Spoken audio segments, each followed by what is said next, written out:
네, 미국 현지의 이야기 그리고 그에 따른 경제 동향에 대해서 알아보는 시간입니다. 맨해튼나우 오늘도 미국 현지의 오하이오 주립대학교 경제학과의 방문 학자이자 서울시립대학교 경제학과의 성한경 교수님과 화상 연결 준비되어 있습니다. 교수님 안녕하세요. 안녕하십니까? 네, 교수님. 오늘은 좀 굵직굵직한 주제들에 초점을 맞춰서 얘기를 나눠보고 싶은데요. 먼저는 부양책에 대한 얘기를 들어보고 싶습니다. 공화당 의원들이 기존보다 규모를 크게 줄인 6천억 달러 규모의 부양책을 주장하고 있는데 여기에 대한 동향에 대해서 짚어주세요. 네, 바이든 대통령이 취임 후 1조 9천억 달러짜리 부양 법안을 발표하고 의회와의 협상에 나섰는데요. 지난 일요일에 공화당 소속 상원의원 10명이 부양 법안의 규모를 6천억 달러 수준으로 줄이자는 제안을 했습니다.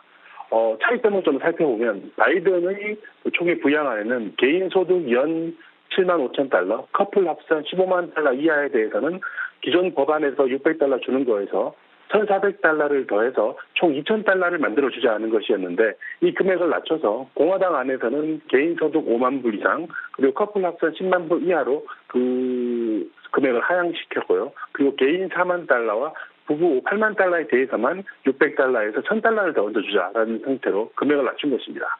이렇게 될 경우 소득이 7만 7천 달러에서 11만 달러 사이의 임금을 받는 사람들의 혜택의 비중이 급격히 줄어들기 때문에 대략 한 2,900만 명 정도가 그 바이든 안에 비해서는 대상에서 제외되는 상황을 맞이하게 되는 것입니다. 그래서 어제 백악관에서 공화당 상원 의원들과 바이든 대통령 및 해리스 부통령 간의 면담이 있었습니다만은 얘기를 더 진전시켜 나간다는 것 외에는 특별한 얘기는 없었고요. 그리고 오늘 오후에 민주당에서 공화당과 협력 없이 기존 부양 법안을 그대로 추진하겠다라는 얘기가 나오고 있는 상황이기도 합니다. 이런 과정에서 보면 공화당 내에서 이런 축소된 금액을 선언한 사람들 대부분이 상대적으로 트럼프 대통령이 좀 반기를 들었던 사람들인데요. 그래서 그나마 그분들이 바이든 정부의 가장 협조적인 공화당원들이라고 생각할 수 있을 것 같습니다. 그들마저 그래서 그 바이든 대통령과 거리를 둔다면은 바이든 대통령이 공화당과 협력한다는 것은 거의 불가능할 것이기 때문에 그리고 바이든 대통령과 해리스 부통령이 모두 상원의원 출신인 만큼 의회와의 원만한 관계를 위해 노력할 것입니다. 그래서 그 과정에서 보면은 공화당의 안이 생각보다는 좀 받아들여질 가능성이 있지 않을까라고 생각하고요. 그리고 현재 코로나 상황이 조금씩 개선되면은 부양 금액을 축소하는 것에 대한 설득력도 어느 정도 커지지 않을까 생각하고 있습니다. 네, 그렇다면 공화당원들의 이 감액 주장이 어느 정도 받아들여질 가능성도 배제할 수는 없을 것 같습니다. 이 부분에 대해서는 추후 협상 상황을 주시해봐야 될 것 같고요. 그렇다면 이제 대외 정책 주제로 넘어가 보도록 하겠습니다. 미국과 중국과의 관계 그리고 그 안에서의 보호무역주의에 대해서는 지금 어떻게 전망하고 계실까요? 예, 미국의 대중정책에 대한 얘기가 연일 한국 뉴스에서는 관심을 많이 보이지만은 솔직히 미국 뉴스에서는 중국에 대한 얘기는 거의 나오지 않는다고 볼 수 있습니다. 바이든 대통령이 워낙 지금 국내 문제에 신경을 써야 되기 때문이라고 볼 수 있고요. 그래서 대외 정책에 대해서는 특별하게 고민을 하고 있지 않은 듯합니다.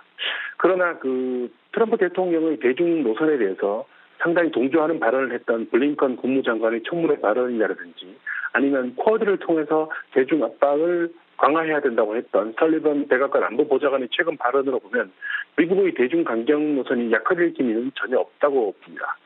그래서 트럼프 행정부가 마지막 순간까지 강화해 갔던 대중 제재의 강도를 당분간 완화시키는 일은 없을 것으로 전망이 되고요.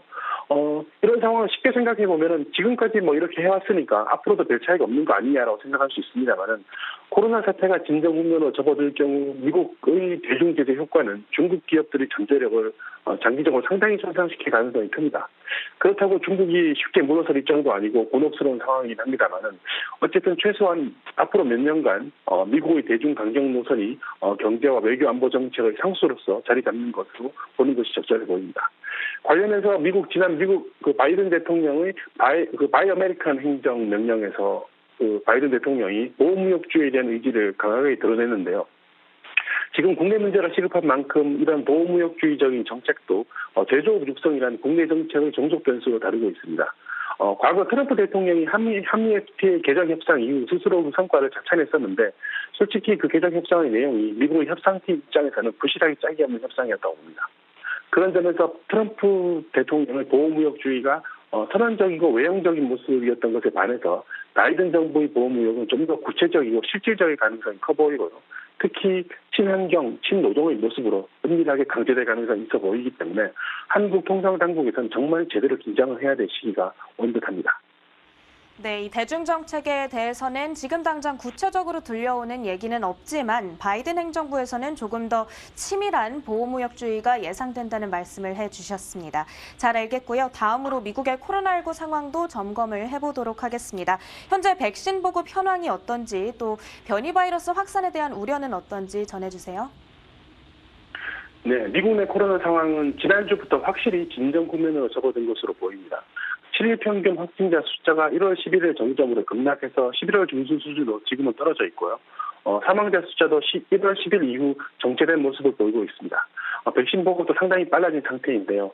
5천만 개가 보급이 되었고 2,600만 명이 백신을 한 차례 이상 접종을 했으며 600만 명 이상이 두 차례 백신을 모두 접종했다고 합니다. 그리고 이번 주에 오하이오주 같으면 모든 K-12 스쿨, 즉 초, 중, 고 선생님들이 백신 접종을 받고 있습니다.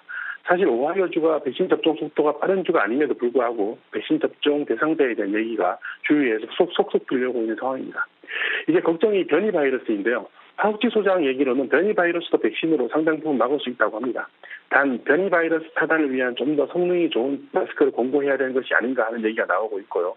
오늘도 백악관에서는 백신 접종 속도를 높이기 위한 방안들을 발표하기로 했습니다. 그래서 지금 상황이 잘 진척이 된다면 미국은 2월 말에 소위 급한 불, 즉 감염에 취약한 연령이나 직업 종사자들에 대한 접종이 꽤 많이 진척이 될 것이고요. 그렇게 된다면 소위 4차 유행을 막아낼 가능성도 커 보입니다. 사실 방역을 오래 끌고 가면은 결국 바이러스 입장에서는 변이할 기회를 더 많이 가질 수 있게 되는데요. 그런 기회를 차단하는데 미국이 성공하지 않을까 조심스럽게 전망해 봅니다. 그러나 또 다른 우려는 백신 접종 진행 상황을 보면은 코로나로 인해서 더 큰 피해를 본 흑인들이나 히스패닉계 사람들보다는 상대적으로 피해가 적었던 백인들의 접종 비율이 높아서 여기서도 인종적 갈등의 문제가 다소 보이는 점도 있습니다. 네, 지금 말씀하신 얘기를 들어보면은 이 백신 접종 현황이 우리가 생각하는 것만큼 현지에서 체감하는 것 자체는 그렇게 나쁘진 않은 것 같습니다. 그런데 여기서조차 인종차별의 흔적이 느껴진다는 이 흥미롭고도 안타까운 점을 짚어주셨네요. 그런데 말씀하신 대로만 만약에 백신 보급이 진행이 된다면 4차 유행을 막을 수 있을 테고 그렇게 된다면 시장의 반응도 기대를 해볼 만한 것 같습니다. 자, 이제 마지막 질문을 드리겠습니다. 오늘 교수님께서 저희 방송에 출연해 주시는 마지막 날인데요. 아무래도 교수님께서 미국 생활을 하기에 정말 어려운 시점에 미국에 계시지 않습니까? 그러다 보니까 지금 이 코로나19 상황 속에서 미국 생활을 하시면서 여러 가지 느낀 점이 있으실 것 같습니다. 전체적으로 어떤 점을 느끼셨는지 말씀해 주세요. 예, 제가 작년 1월부터 미국에서 지냈었는데요. 여러분들이 모두 아시다시피 미국이 방역에 성공한 나라는 결코 아니라고 생각합니다. 왜 그렇게 되었는지는 다들 잘 보셨겠지만요. 트럼프 대통령이 무엇보다도 코로나 사태에 대한 대처를 재선을 위한 종속 변수를 활용했기 때문이라고 보는 게 가장 타당한 이유라고 봅니다. 작년 상반기 내내 거의 매일 몇 시간씩 백악관 브리핑을 진행을 했었는데요. 수많은 거짓말과 기자들과 동맹국에 대한 노골적인 험담, 그리고 상대당 후보에 대한 조롱을 정말 많이 쏟아냈습니다. 그런 상황에서 상대적으로 미국 언론에서도 코로나 첫 환자 발생 시기가 거의 같았던 한국과 미국의 상황을 비교해서 보도하기도 했고요. 그런 측면에서 보면 미국 언론에서 트럼프 대통령의 실정을 좀 부각시키기 위해서 한국의 상황을 대조적으로 많이 부각시키는 점도 분명히 있다고 봅니다. 코로나 사태 관련해서 제가 본 점은 미국은 초기 대응에 실패했습니다만은 코로나 사태에 대해서 빠르게 학습해 가는 모습을 보였습니다. 초기에 마스크를 권장하지 않았을 만큼 바이러스에 대해 잘 몰랐고 호술하게 대응했지만 바이러스에 대해서 배워가면서 유연하게 그리고 책임감 있게 대처하는 모습이 있었다고 생각하고요. 그래서 경제 봉쇄를 강화만 한 게 아니라 정치적 고려로 의도적으로 봉쇄를 해제하는 경우도 있지만은 대부분의 경우에 책임감 있게 했다고 생각합니다. 또한 트럼프 대통령의 지지자들이 코로나 사태를 정치적 종속 변수로 삼았을지언정 본인과 가족에 대한 살해 협박에도 불구하고 국민 안전을 위해서 꿋꿋이 버텨낸 파우치 소장과 같은 분이나 아니면 막강한 재정적 조력 하에서 과장된 기술력이 아닌 오랫동안 축적된 기술력으로 단시간에 백신을 개발해낸 미국 바이오 업계의 모습이 매우 인상적이었습니다. 이는 마치 2차 대전 초기에 일본의 진주만 기습으로 큰 피해를 입었지만 막강한 국력으로 태평양과 유럽 전선에서 승리를 이끌어낸 미국의 뒷심이 연상되기도 했고요. 또한 초기 진주만 공습에 도취되었다가 미드웨이 해전을 통해서 패망했던 일본의 한심했던 모습도 연상되기도 했습니다.